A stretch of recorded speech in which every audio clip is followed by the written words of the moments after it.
Et bonjour, bonsoir tout le monde et bienvenue dans cette vidéo. Aujourd'hui, on va voir comment gérer les événements en JavaScript. Et pour ça, j'ai créé un input avec un bouton valider. Voici mon input là et voici le bouton valider là. Et ensuite, j'ai créé un paragraphe tout en bas de tout ça. On va apprendre à gérer juste quelques éléments pour que vous ayez une idée de comment on gère les événements en JavaScript. J'espère que vous êtes prêts et c'est parti. Donc maintenant, je suis sur j'ai créé la balise script dans laquelle je vais mettre tout mon JavaScript là-bas.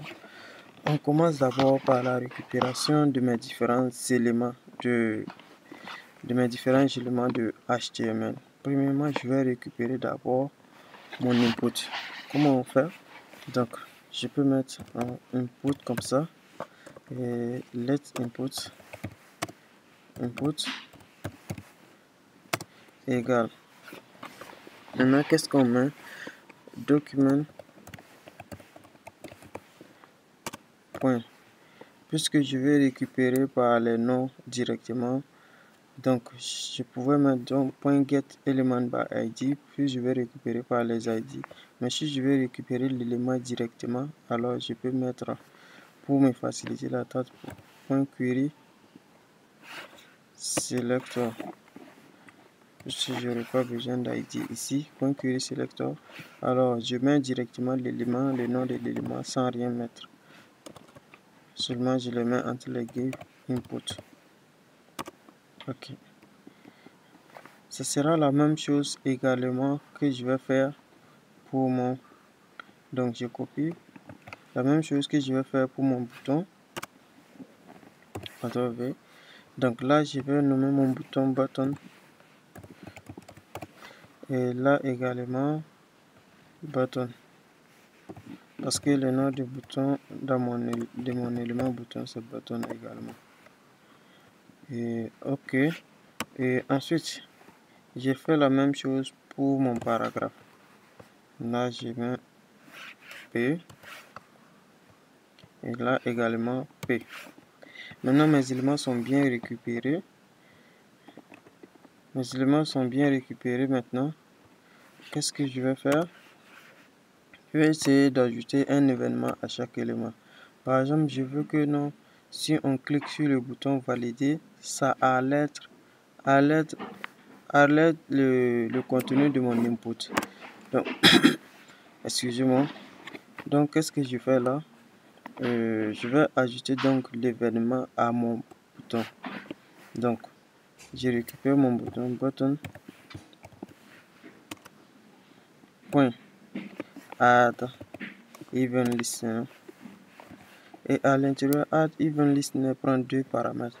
Le premier paramètre, il s'agit de l'événement en question, du nom de l'événement en question. Et le deuxième paramètre, c'est la fonction à exécuter si l'événement est appelé.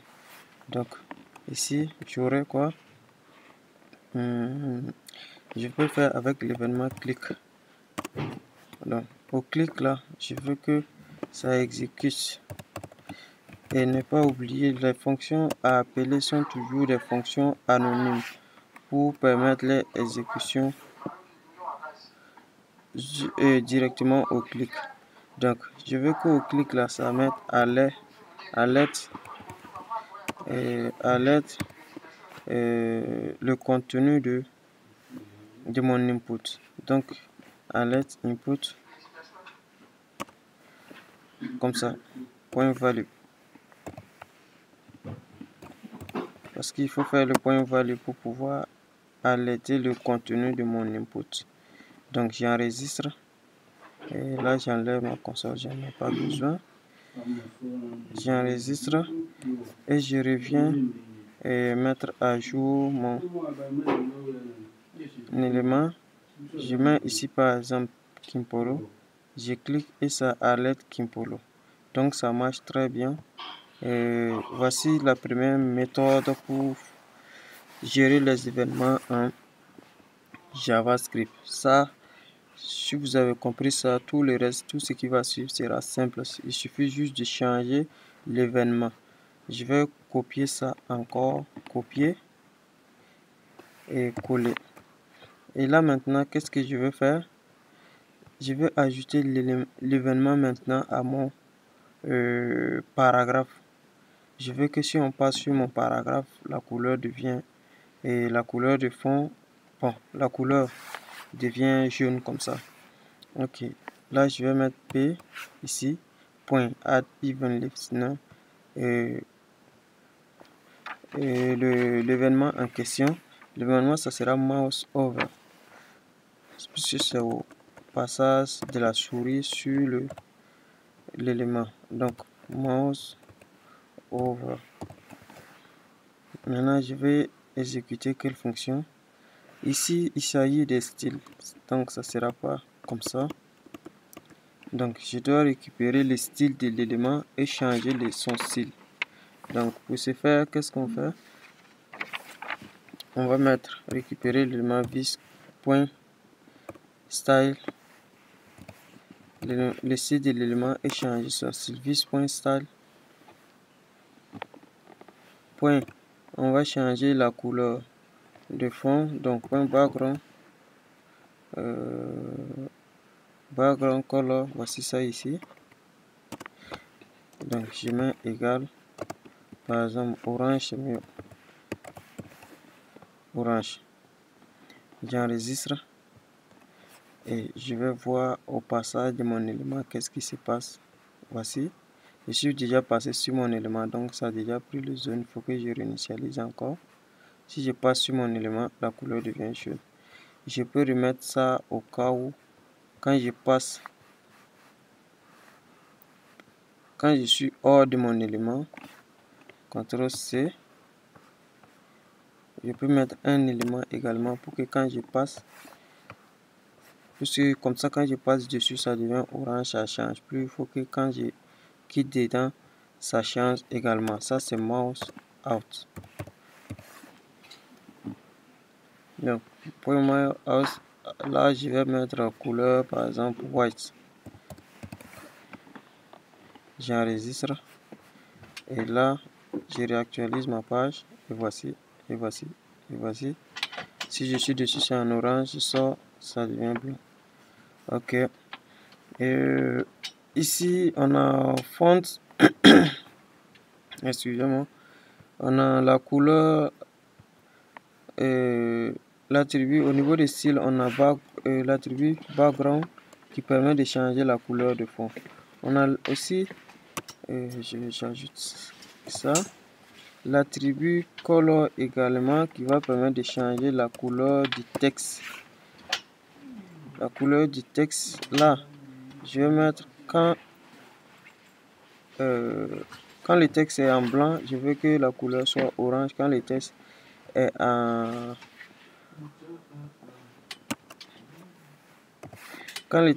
en orange, je veux que la couleur soit par exemple rouge. Je sais pas, je mets juste red comme ça.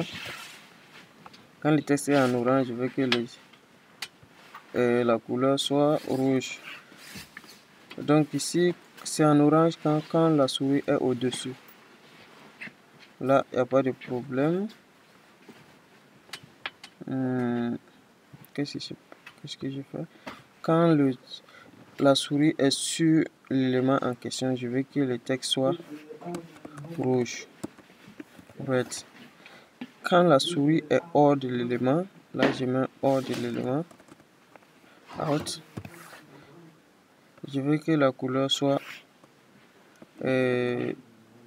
puisque ici normalement c'est en noir comme ça, je veux que la couleur soit, bon, je sais pas, qu'est-ce que green, au hasard comme ça.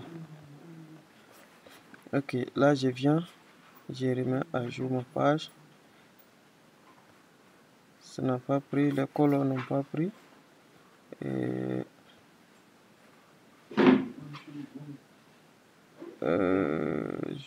je sais pas.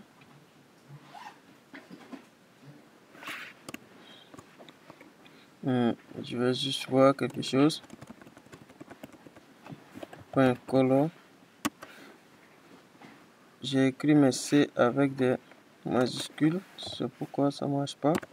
Donc je modifie, j'enregistre, je reviens, je réactualise ma page et je reviens. Je vois bien que quand le background est en orange, on voit également que le texte devient rouge. Quand je sors, le texte doit devenir quoi? Mouse out, alors le texte doit devenir green. Sûrement cette couleur n'est pas définie par défaut parce que je peux mettre orange comme ça.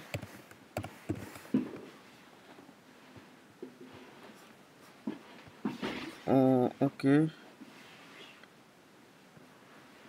là je sors, le texte est orange, je viens, le texte est bon, je vais mettre ici black parce que orange et puis l'autre c'est pas bien visible. Ok, voilà, je suis dessus, le texte est en noir, je sors, le texte devient orange. Ok, c'est un peu ça pour les styles. Et pour ici également, concernant l'attribut de style, on a background, mais on a aussi CTRL V, on a background, mais on a aussi le font, les différents fonts, font family, font weight, font, tout ce qui existe en CSS en fait pour le changement de style. Donc ici, par exemple, si je veux que quand la souris sera dessus, font weight, par exemple, si je veux que le font weight change, je peux mettre ici tout simplement font weight. Font weight, par exemple, je mets ici à bold. Font weight bold comme ça. J'enregistre. Ok. Et quand je passe dessus, je vois que mon texte devient bien en gras, noir en gras.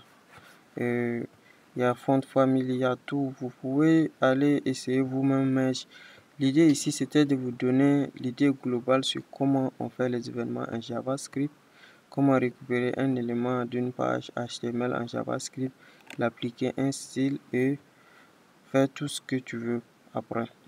Il y a la librairie jQuery aussi qu'on va voir après. Ça facilite les événements et l'utilisation des événements en JavaScript. Donc, on se retrouve dans une nouvelle vidéo après pour peut-être voir comment fonctionne la librairie jQuery. Et comme ça, je vous dis dans une autre vidéo pour de nouveaux tutoriels.